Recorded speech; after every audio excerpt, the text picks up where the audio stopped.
Well, let's go ahead and go to the beautiful, the luscious, the star of The Exorcist. Drum roll, please. Linda Blair says the Drudge Report is not credible. She is. So here you go.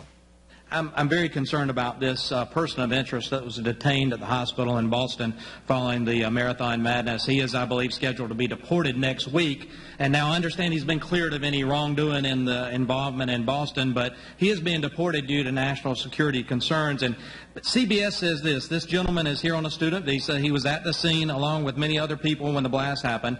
As everybody's standing in shock, 3 Boston PD detectives see this guy moving quickly out of the crowd. As they're watching him, he seems to be moving very deliberately, which could be a very natural thing after a bombing. They stop him because he's covered with blood. They end up taking him to the hospital. That's straight off CBS. And we're asking average Americans to help ID and assist law enforcement in identifying who the bomber was. See something, say something.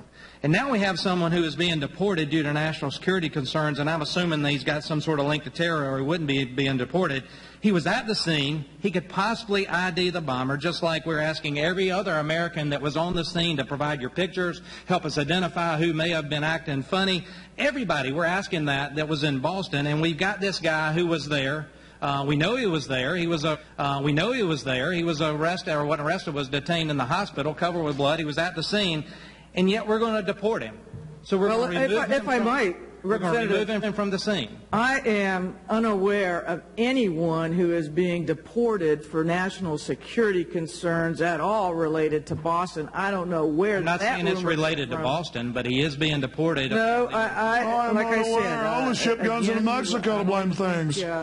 He was technically a person of interest. Hi, I'm John Napolitano. That was a wash. We make men live in the bathroom in our office. Proceeding there, I will clarify that for you, but I think this is an example of why it is. I was a linebacker in high school before they, job. I want them to do their job. You know what, in the weed eater. With me that it's negligent for us as American administration to deport someone. Listen, I have a short haircut. Bow to me. The bombing. And we're going to deport him. I'm a man in a red outfit. Is that not negligence? I'm not going to answer that question. It is so full with misstatements and Oh, yeah. What's your proof? It's just not worthy of What's your proof, mister?